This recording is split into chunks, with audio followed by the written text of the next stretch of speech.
오늘의 말씀은 고린도전서 1장 4절부터 9절입니다.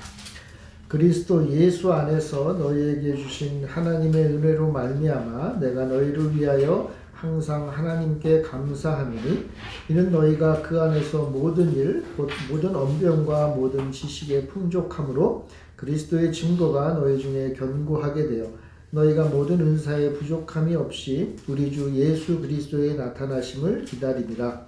주께서 너희를 우리 주 예수 그리스도의 날에 책망할 것이 없는 자로 그까지 견고하게 하시리라. 너희를 불러 그의 아들 예수 그리스도 우리 주와 더불어 교제하게 하시는 하나님은 미쁘시도다. 아멘. 주의 은혜가 늘 함께 하시기를 바랍니다. 오늘 고린도전서를 받은 이 고린도 교회, 고린도는 오늘 말하는 그리스에 있는 도시입니다. 그리스가 이제 북쪽하고 남쪽으로 나눠볼 수가 있는데 그 중간쯤에 있는 게 바로 고린도입니다. 그래서 남북으로도 중심 지역이 고린도고요. 또 이 그리스를 보면 이 고린도가 동쪽과 서쪽의 바다를 또한 연결하는 곳이기도 해요. 그러니까 이 고린도는 말 그대로 그리스 전역의 중심 중에 중심입니다. 그러다 보니까 경제적으로도 많은 부를 얻었고 또 이곳저곳에서 사람들이 모여드는 곳이다 보니까 다양한 문화와 여러 가지 사회적인 그런 기반을 닦았던 것이 바로 고린도입니다. 한마디로 말해서 고린도는요, 부자이기도 하고 문화적으로도 융성하고 그 당 사람들에게 그래도 좀 앞서가는 선진적인 곳이 바로 이 고린도였어요. 이렇게 융성하던 고린도가 로마에 의해서 예수님 오시기 한 150년 전에 멸망을 합니다. 그러니까 고린도 사람들이 로마 사람들한테 어떻게 보면 굴복을 안 했던 거죠. 그러니까 로마가 고린도를 완전히 다 멸망을 시켜버려요.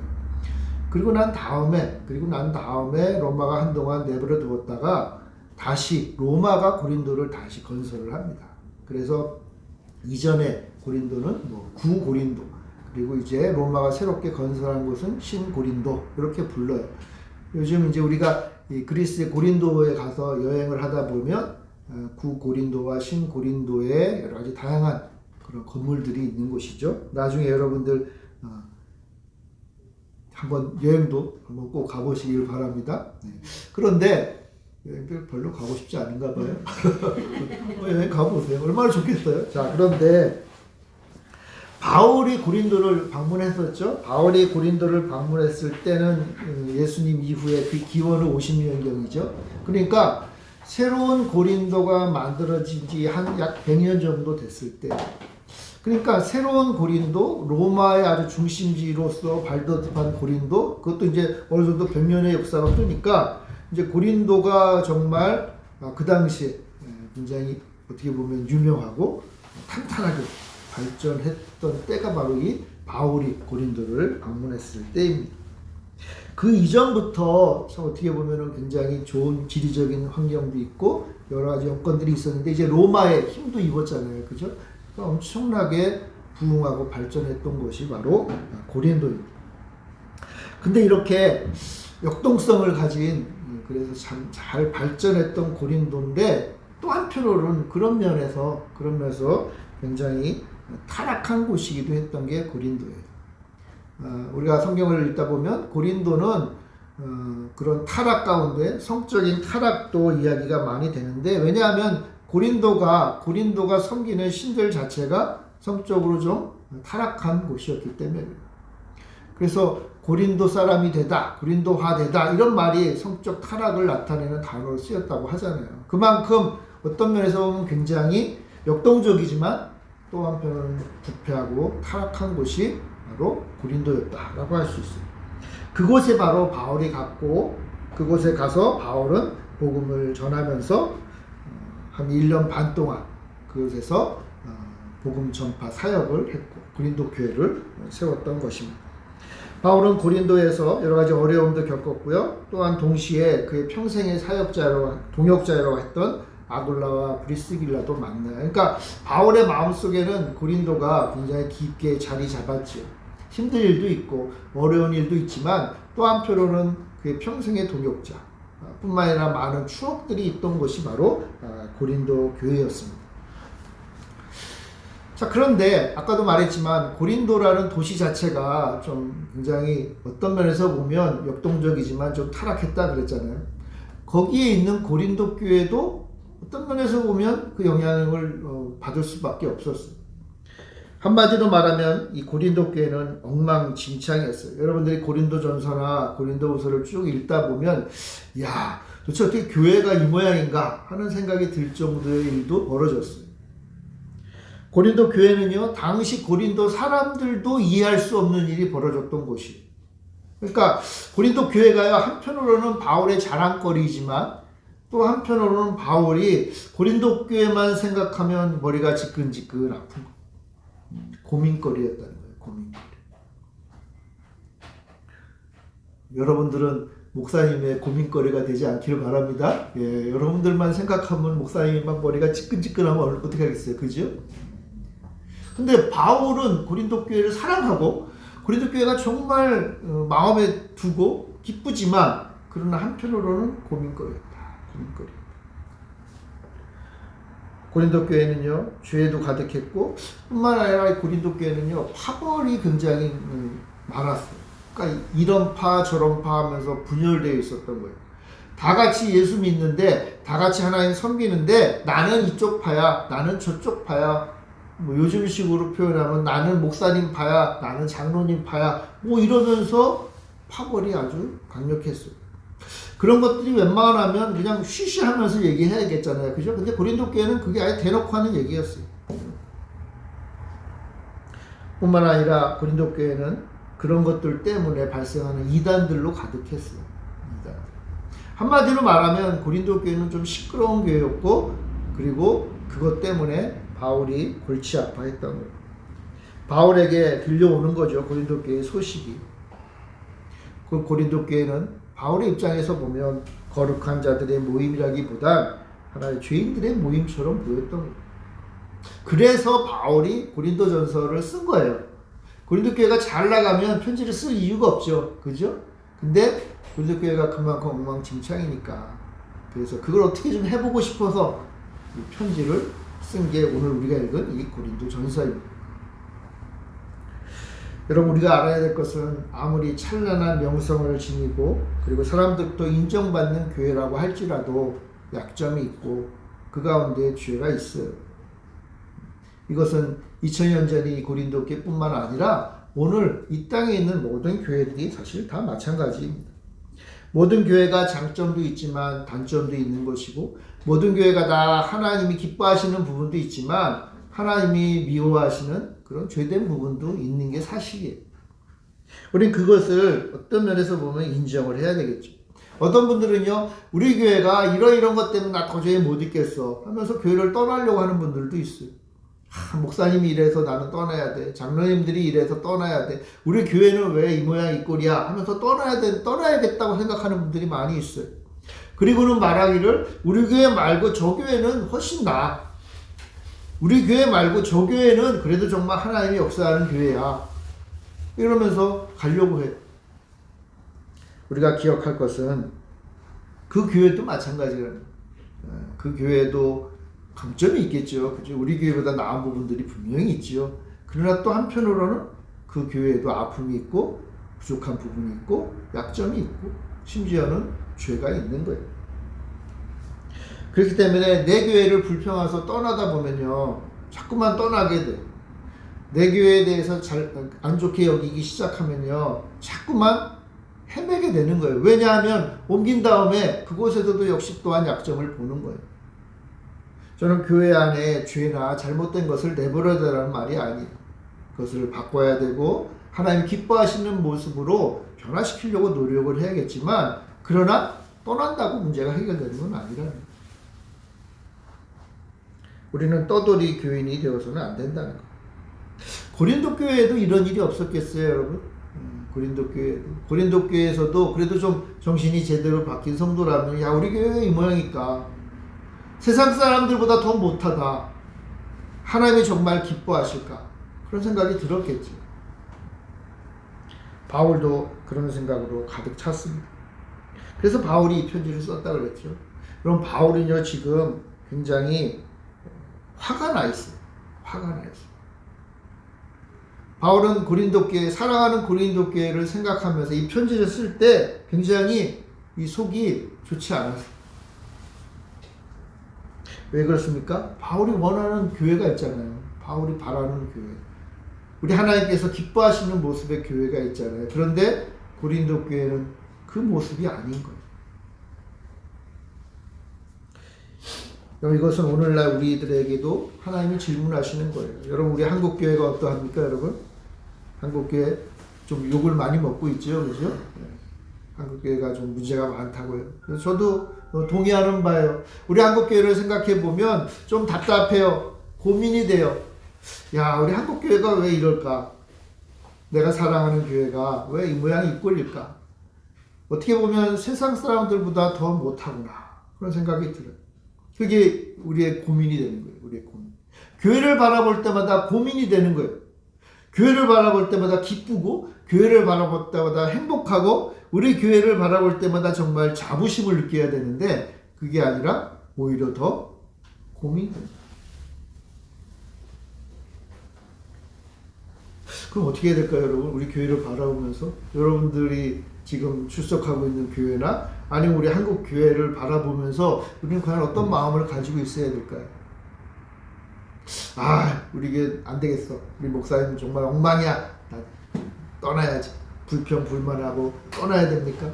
우리 한국 교회 이 모양 이 꼴이네. 야, 우리 한국 교회에서 우리 하나님은 떠나셨어. 나 이제 더 이상 교회 안 다녀. 이렇게 해야 됩니까? 바울이 고린도 교회를 바라보고 어떻게 하고 있는가를 한번 생각해 봤으면 좋겠어요. 바울이 맞이하는 고린도 교회가 엉망이라고 그랬잖아요. 그 엉망인 교회를 바라보면서 바울은 어떤 생각을 하고 있는가? 오늘 바울의 모습을 통해서 우리가 우리 교회뿐만 아니라 이 땅의 교회를 어떻게 볼지를 한번 하나님께로부터 듣는 시간이 되었으면 좋겠습니다. 한 가지 분명한 것은 교회에 많은 어려움과 약점과 부족한 부분이 있다는 거예요. 그럼에도 바울이 어떻게 하는가? 바울이 어떻게 하는가? 놀랍게도 바울은 4절에서 이 모든 상황에도 불구하고 하나님께 감사하고 있습니다. 그리스도 예수 안에서 너희에게 주신 하나님의 은혜로 말미암아 내가 너희를 위하여 항상 하나님께 감사합니다. 이러한 상황 속에서도 바울은 고린도 교회를 바라보면서 내가 하나님께 감사한다. 그러니까 여러분 우리 교회가 좀 엉망진창인 것 같으면요, 여러분 바울처럼 우리도 감사해야 돼요. 자, 그런데 왜 감사하죠? 왜? 바울은 하나님의 은혜를 언급해. 그리스도 예수 안에서 고린도 교회에게 주신 하나님의 은혜, 그 은혜 때문에 바울이 감사하고 있어요. 바울이 감사. 하나님이 우리를 사랑하신다는, 하나님이 우리 열매 맺는 교회를 사랑하신다는 것. 하나님이 우리 고린도 교회를 사랑하시고 당신의 그 사랑의 결정체인 은혜를 주신다. 그걸 생각해 보니까 감사하다. 그걸 생각해 보니까. 여러분, 하나님의 은혜가 무엇입니까? 하나님이 우리에게 주신 게 뭡니까? 하나님이 고린도 교회에게 주신 그 귀한 것들이 무엇이죠? 하나님의 사랑이 무엇이죠? 바울은요 5절에서 말하기를 그 안에서 모든 일 곧 모든 언변과 모든 지식의 풍족함으로 그랬어요.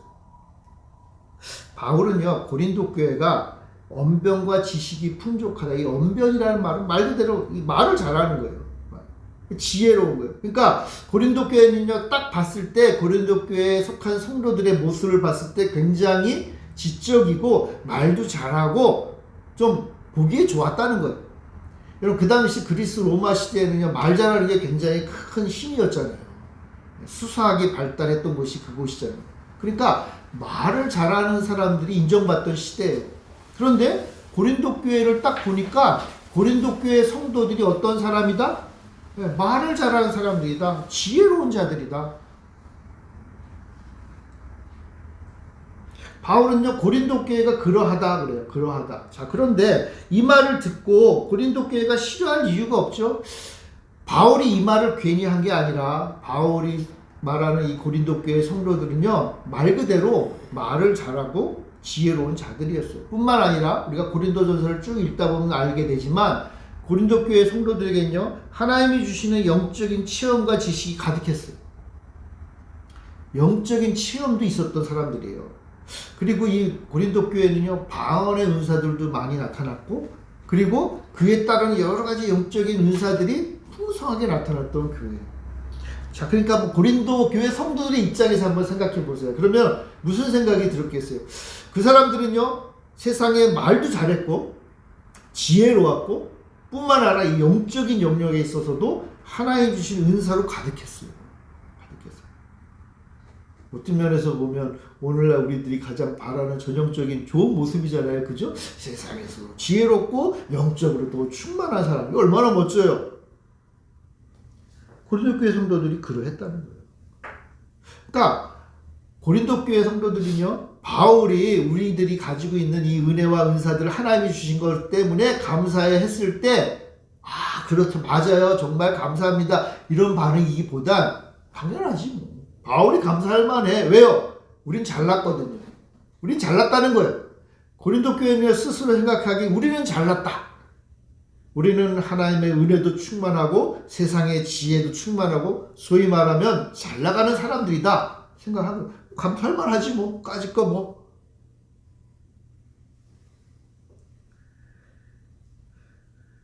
근데 여러분 한번 생각해 보세요. 고린도 교회가 그렇게 말을 잘하고 영적인 은사들도 출중한 바로 그것 때문에 고린도 교회는 분열되었어요. 고린도 교회가 왜 이파 저파로 갈라졌겠어요, 여러분? 잘난 사람들이 많아서 그래요. 잘난 사람들. 내 생각에는 이게 옳아. 아니야, 내 생각에는 이게 옳아. 아이, 뭐 그 정도밖에 생각 못하냐? 아니야, 이게 옳은 거야. 아, 너 기도해 봤어? 기도해 보니까 이게 옳은 거야. 저게 옳은 거야. 기도하는 사람마다 다 다르게 얘기를 하는 거예요. 근데 문제는 겸손하고 내가 배운 게 별로 없어라고 하면 그래 맞아. 내가 아는 것도 좀 틀릴 수 있지. 그런 생각을 할 수 있잖아요. 그죠? 그런데요. 잘난 사람들이거든요. 그러니까 어떻게 돼요? 다 자기가 옳다고 해야 돼요. 그러니까 서로 하나가 되지 못해요. 분열이 일어나요. 심지어는 하나님의 은혜로 주신 은사들이 교회를 갈라지게 하는 도구요 불신의 앞잡이가 되었어요. 여러분, 은사는 교회를 위해서 교회를 섬기라고 하나님 주셨는데 오히려 그 은사 때문에 교회가 갈라져요. 교회가 무너지는 거예요. 그런 은사는 어떤 면에서 보면 차라리 없는 게 나아요. 여러분, 지혜가 있어가지고 말을 잘해요. 그거 가지고 성도들을 돌보고 교회를 세우는 데 써야 되는데 자기 잘난 것만 이야기하기 바빠요. 그럼 뭐요? 그런 지혜가 오히려 차라리 필요 없는 거예요.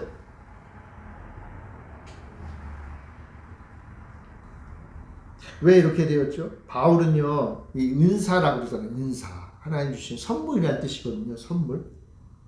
은사의 의미는 하나님으로부터 온 은혜의 선물이라는 뜻이에요. 그러니까 은사는요, 하나님이 주신 선물인데 고린도 교회 성도들은요, 이 하나님이 주신 은혜의 선물을 오해한 거예요. 바울은 이걸 은사라고 불렀는데 고린도 교회 성도들은요, 이것을요, 영적인 것이라고 생각했을 수 있어요. 영적인 것. 그러니까 이게 무슨 말일까요, 여러분? 둘 다 맞는 말인데 바울은 하나님이 주신 거에 초점이 있는 반면 고린도 교회 성도들은요, 내가 받은 탁월한 능력과 하늘의 것이다라는 것에 너무 매몰되어 있는.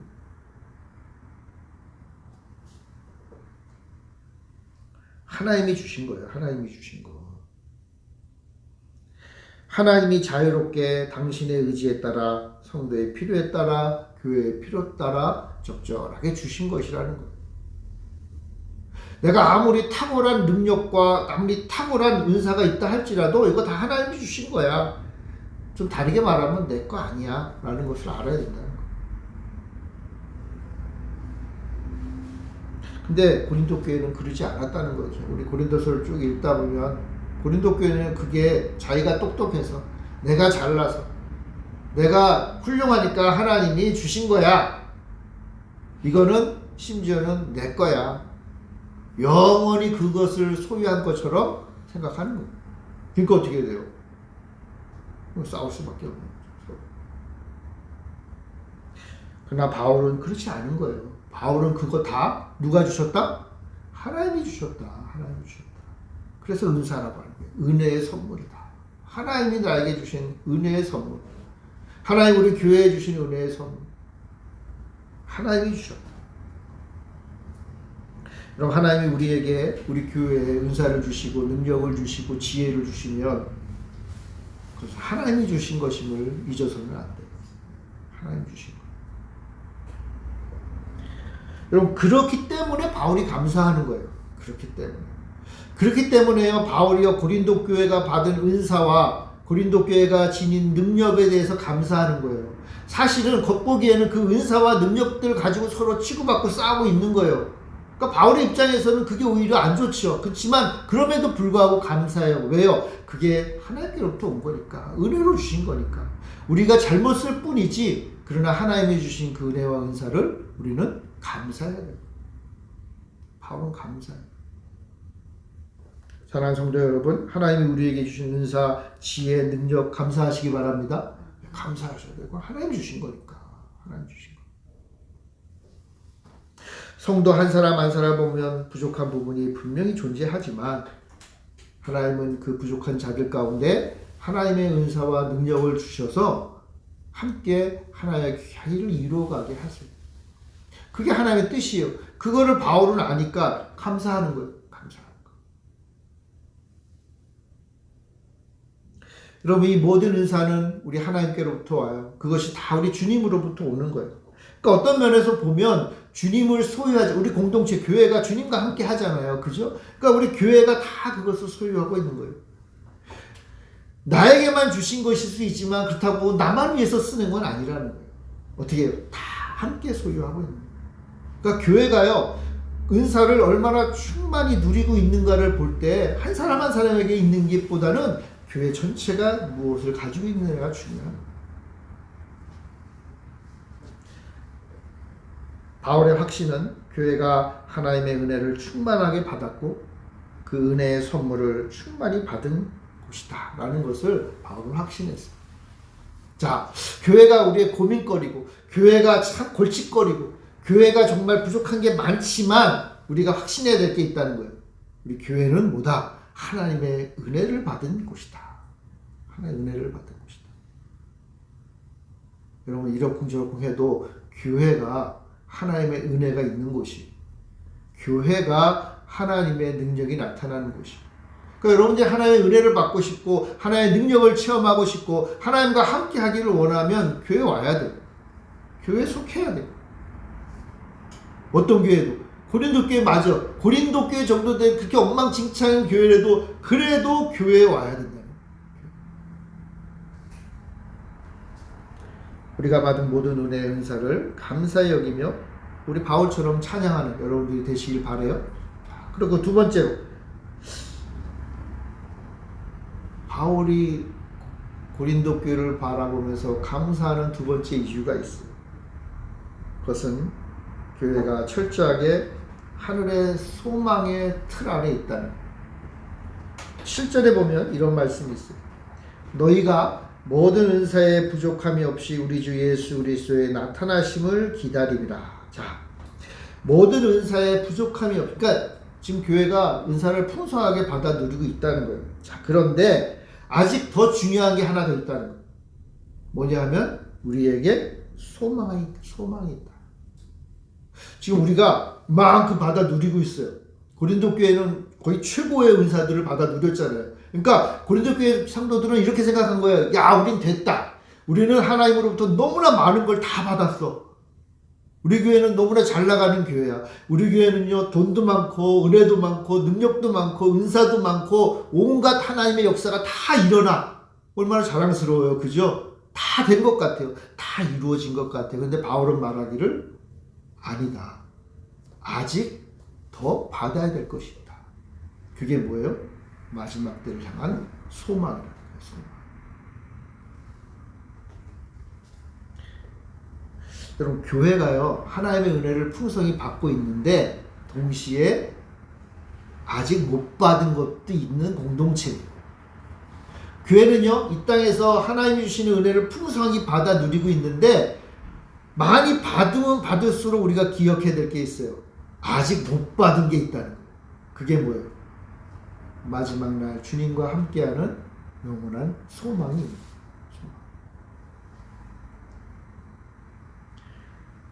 교회는요, 그 날을 기다리는 곳이에요.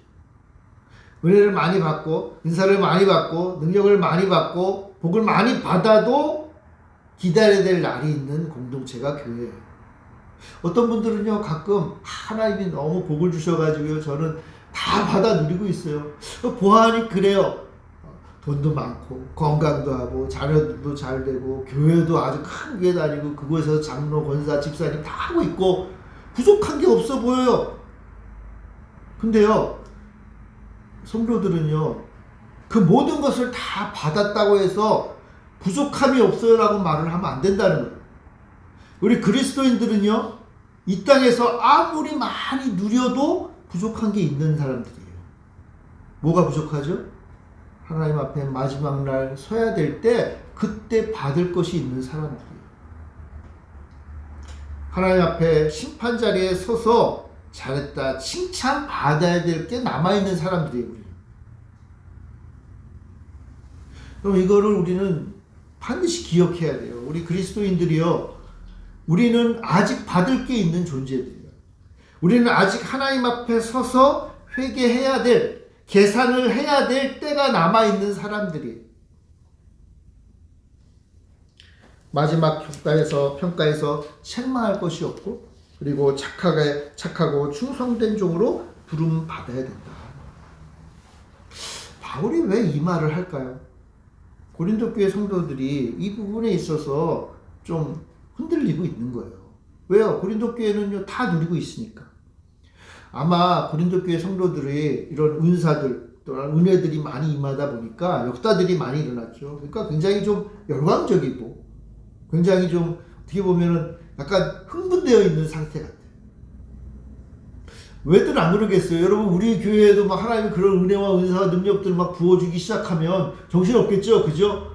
이야, 지금 당장 이 하나님의 나라가 이곳에서 이루어진다. 이야, 우리는 정말 대단한 사람들이다.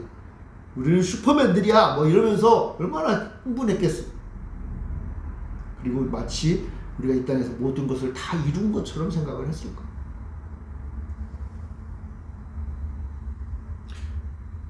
근데 열광하고 흥분하기보다 기다리면서 신중하게 자신의 삶을 돌아봐야 되는, 그리고 준비해야 되는 것이 필요한 거예요. 그래서 바울이 말하는 거예요. 그럼 바울이요, 지금 책망하는 게 아니에요. 책망한다기보다 감사하는 마음으로 권면하는 거예요. 주님이 다시 오실 때까지 인내하고 기다리는 것. 그 소망이 우리에게 있다. 소망이 교회에 있는 것이다. 여러분, 교회가 잘 나가든 못 나가든, 내 인생이 잘 나가든 못 나가든, 우리 모든 그리스도인들은 하나님 앞에 서야 될 때가 있는 거예요. 그것이 우리에게 소망이에요. 여러분. 소망. 내가 하나님 앞에 서야 될 때가 온다는 게 바로 소망이에요. 왜요? 우리는 하나님의 자녀니까. 나는 하나님의 아들, 딸이니까. 내 모습을 보는 것이 아니라 우리 주님이 나를 위하여 하신 그 일을 보면서 우리 주님 앞에 설 수 있는 거예요. 나는 하나님 앞에, 주님 앞에 드릴 게 없지만 예수님이 나를 사랑하셨단 말이에요. 그래서 나를 구원하셨단 말이에요. 하나님이 나를 심판하실 그 순간 내 것은 하나님 앞에 드릴 게 아무것도 없지만 예수님이 옆에 서서 아니에요, 아버지. 우리 누구누구가 내가 저 사람을 위해서, 저 아들을 위해서 내가 내 생명 바쳤어요 라면서 변호해 주신다는 거예요. 이게 우리 교회의 소망인 거예요. 여러분, 이게 우리의 소망인 거예요. 고린도 교회는 잠깐 잊었어요. 왜? 이 땅에서 잘 나가니까. 은사도 많고 능력도 많고 물질도 많고 모든 게 부족함이 없으니까 그걸 잠깐 잊어버린 거예요. 내가 가진 것으로 충분할 거라고 생각한 거예요. 내가 가진 것으로, 내가 이 땅에서 교회를 위해 헌신하고 투자하는 그것으로 하나님 앞에 내가 당당히 설 것이라고 착각하는 거예요. 그러나 바울은 말하죠. 아니다. 우리의 소망은 그게 아니다. 우리의 소망은 하나님 앞에 섰을 때 나를 위해 십자가에 달려 죽으신 예수의 사랑이 나를 하나님의 심판대에서 굳게 서게 할 것이다. 이게 그리스도인들의 소망이에요. 이게 심지어는요, 고린도 교회 그 엉망진창인 고린도 교회 성도들을 한 사람 한 사람 생각하면서 그럼에도 불구하고 바울이 감사했던 이유예요. 우리에게 소망이 있다. 소망이 있다. 뿐만 아니라 우리가 이렇게 소망을 가지고 인내하고 기대하고 바라볼 수 있는 그것마저도 사실은 주님이 하시기 때문에 우리는 감사하는 거예요. 8절에 보면요. 주께서 너희를 우리 주 예수 그리스도의 날에 책망할 것이 없는 자로 끝까지 견고하게 하시리라. 여러분, 우리가 끝까지 견고하게 되는 게 우리가 하는 게 아니라는 거예요. 누가 하신다? 우리 주님께서 하신다. 우리 주님께서요, 나의 심령을 주관하셔서 내가 결코 하나님을 떠나지 아니하고 예수 그리스도와 함께 이 땅에서 분투하면서 그럼에도 불구하고 이 소망을 가지고 살도록 하신다. 하나님이 하신다. 은혜를 주신 분도 하나님이고 은혜를 힘입어 주님의 날을 기다리게 하는 분도 하나님이십니다. 그러므로 바울은 감사하는 겁니다. 그러므로 감사하는 거예요. 고린도 교회를 바라보면서 그럼에도 감사할 수 있는 거예요. 야, 저렇게 가지고 어떻게 좀 하나님 믿는 백성다운가 하는 그 모습을 보면서도 그럼에도 하나님이 반드시 이루어 주실 것이다 라는 것을 소망하면서 감사하는 것. 그의 두 번째 확신이 바로 그거예요. 하나님은 당신의 교회를 끝까지 지키신다. 욕을 많이 듣는 한국 교회도 우리 하나님께서 끝까지 지키신다. 세 번째 확신은요. 하나님이 고린도 교회를 불러서 예수님과 교제하게 하신다. 그래요. 9절에 보면 너희를 불러 그의 아들 예수 그리스도 우리 주와 더불어 교제하게 하시는 하나님은 미쁘시도다. 여기서 교제는요. 코이노니아라는 말로 함께 나눈다는 뜻이에요. 하나님께서요. 예수님과 우리 교회를 서로 교제하게 하신다. 교제하게 하신다. 그러니까 예수님 안에서 서로 하나가 되었다라는 교회의 머리가 예수님이잖아요. 좀 다른 말로 말하면 예수님의 몸이 교회인 거예요. 이건 뭐예요? 서로 연결되어 있는 거죠. 서로 교제하는 거예요. 서로 교통하는 거예요. 하나 되게 하셨다. 자, 그러니까 이 말은요, 굉장히 좀 충격적인 말이에요. 엉망진창이고, 걱정, 근심거리고, 심지어는 죄로 가득한 고린도 교회가 예수님의 몸이라는 거예요. 우리는 가끔 그런 생각을 해요. 죄를 짓고, 엉망진창이고, 하나님 보실 때 합당치 않은 성도들을 보면서, 저 어떻게, 거룩하신 우리 예수님 교회에 속했는가. 근데요, 놀랍게도 그 죄인들이, 좀 다른 말로 하면 우리들이 예수님의 몸이라는, 우리 교회가 예수님의 몸이에요. 이건요, 예수님이 용납해 주시는 거예요. 예수님이 받아주시는 거예요. 저는 그게 좀 이해가 안 됐어요.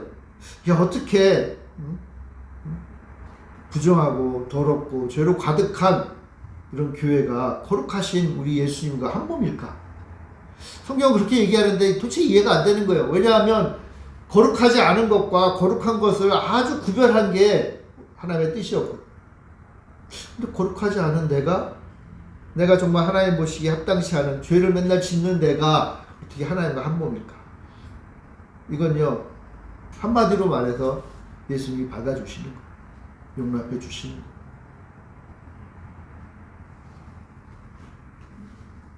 여러분, 그게 교회가 예수님과 교제를 나눈다는 거예요. 교회는요, 하나님에 의한 은혜에 의해서 창조된 새로운 공동체로 새로운 가족이다 그랬어요. 가족이 됐어요. 가족. 그럼 뭐예요? 그 다음에 계속 가족으로 있겠다는 거예요. 하나님은요, 한번 가족이 된 자를, 내 아들, 딸이 된 자들, 자녀 된 자들을 내치지 않겠다 그래요. 하나예요. 그런데 여러분 한번 생각해 보세요. 가족이 됐어요. 남편과 아내가 가정을 이루고 자녀를 낳았어요. 한 가족이잖아요. 그죠? 가족인데 자녀가 항상 자라나요? 자녀가 항상 부모의 말에 충성하나요? 아니, 역으로 말해서 부모가 항상 자녀를 사랑하나요? 부족한 게 많아요.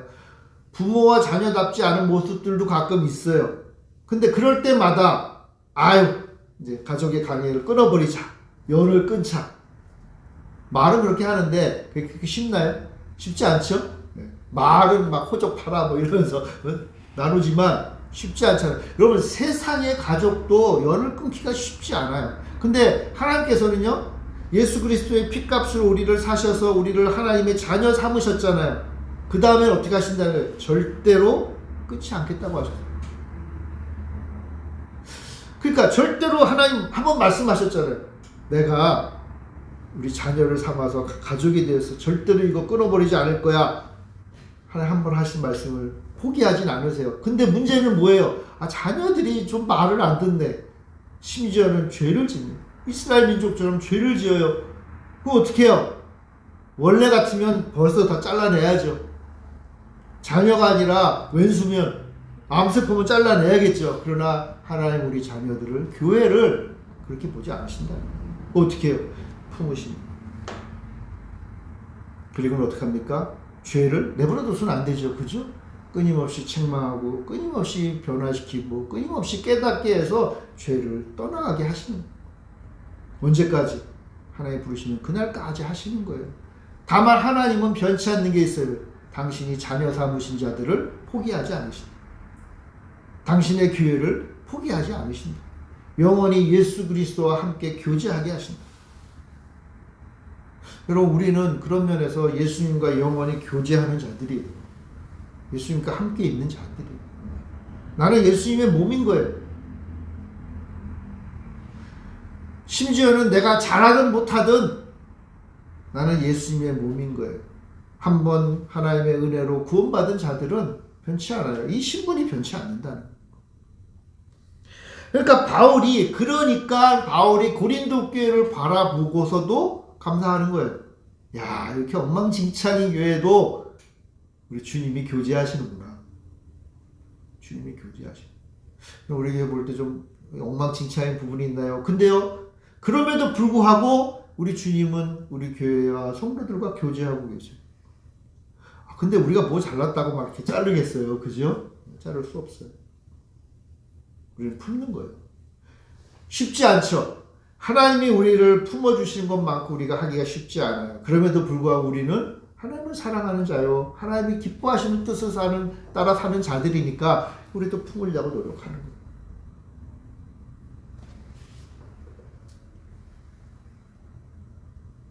여러분 이것이 바로 바울의 확신입니다.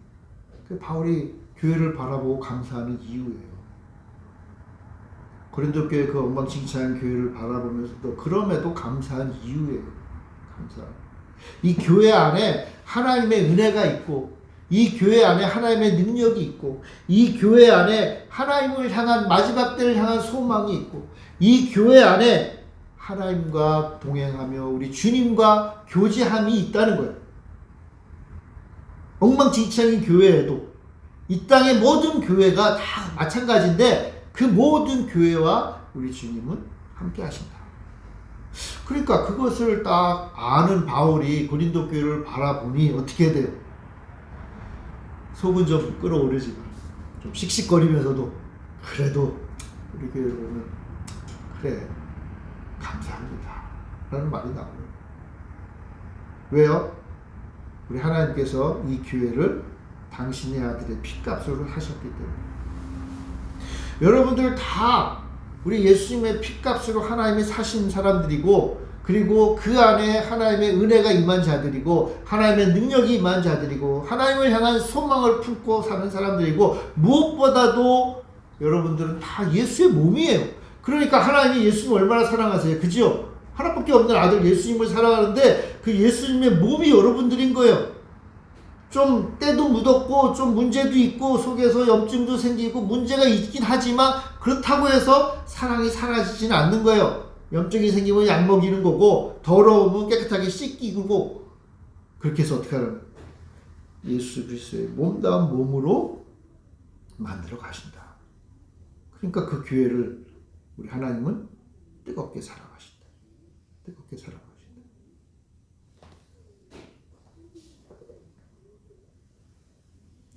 바울은 포기하지 않았죠.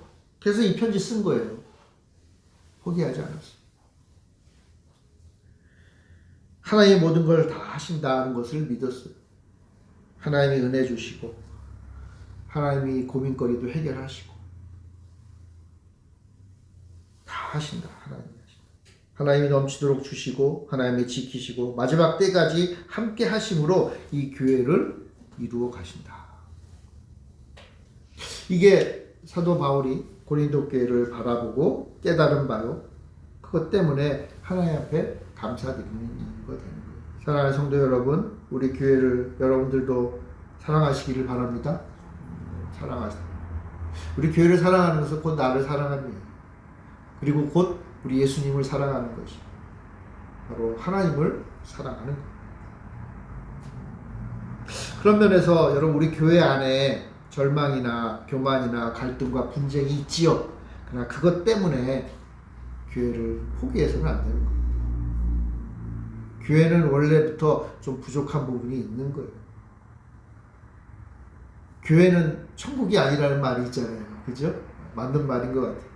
천국은 우리가 마지막 때 소망할, 거기는 하나님이 다 완벽하게 해주실 테니까. 그러나 교회는 천국을 소망할 뿐이죠. 아직 부족한 자들이 많고 연약한 자들이 많고 생각도 다르고 심지어는 하나님 주신 은사들도 다 다르다 보니까 하나 되기 쉽지 않아요. 다만 뭐예요? 그럼에도 불구하고 하나님이 이 교회를 사랑하시니까 우리 역시 이 교회를 사랑하는 거예요. 우리 한국교회도 여러분 우리 사랑합시다. 우리 한국교회도 사랑해요. 엉망진창이지. 골치 아파요. 교회를 놓고 한국교회를 놓고 기도할 때마다 고민이 더 많이 돼. 이러다가 하나님이 더 크게 한번 치시면 어떨까 걱정되기도 해요. 그러나 그럼에도 불구하고 우리 교회를 사랑하는 거예요. 왜냐하면 교회는 주님이 함께 하시고 주님이 사랑하시는 곳이기 때문에. 여러분 이 세상에서 하나님의 사랑을 맛보고 싶으세요? 교회를 가는 거예요. 이 세상에서 하나님의 능력을 맛보고 싶으세요? 교회에 있는 거예요. 교회 가서 보는 거예요. 교회에 가서. 우리 교회가 부족함이 많지만 하나님의 은혜와 은사가 충만하고 하나님이 함께 하시고 하나님의 나라를 향한 소망으로 가득 찬 교회가 되기를 바랍니다. 그러니까 감사하고 사랑하는 거예요. 우리 열매 맺는 교회를 여러분들이 사랑하시고 교회를 위해 기도하고 바울처럼 우리 교회에 문제가 있으면 하나님 앞에 기도하고 그리고 사랑하는 여러분들이 되었으면 좋겠어요. 여러분 교회가 고민거리입니까? 아니에요. 여러분 교회는 고민거리가 아니라 창조주 하나님이 은혜와 능력을 주고 마지막까지 지키기를 원하시고 그리고 지금 함께 하시는 공동체. 그러므로 감사.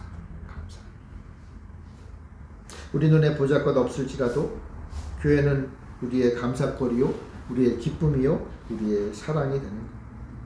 그럼 남녀 간의 사랑이 결혼으로 딱 꼬링을 했는데 결혼했다고 해서 끝났다고 말하지 않잖아요. 그죠? 결혼은 시작일 뿐이에요.